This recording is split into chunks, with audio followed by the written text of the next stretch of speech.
Você já cortou a unha tão fundo que sentiu uma dor aguda? O motivo pode estar escondido logo abaixo dela. A unha não é apenas uma camada dura.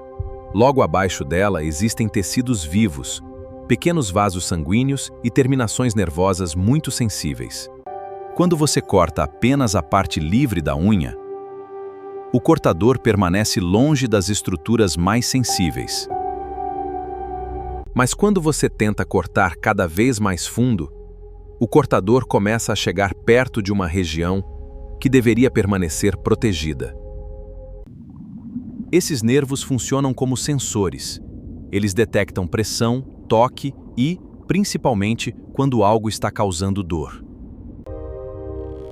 Quando essa região recebe pressão excessiva, os nervos podem transmitir rapidamente um sinal de dor para o sistema nervoso. E mesmo sem um ferimento visível, a pressão repetida pode irritar o tecido e deixar a região mais sensível. Quando a unha fica curta demais, o tecido abaixo dela perde parte da proteção contra pressão, atrito e pequenos impactos. A região também possui pequenos vasos sanguíneos, que levam oxigênio e nutrientes para manter esses tecidos funcionando. Em situações leves, o tecido geralmente consegue se recuperar.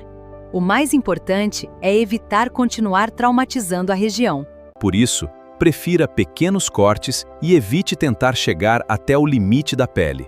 O objetivo é cortar a unha, não o tecido ao redor.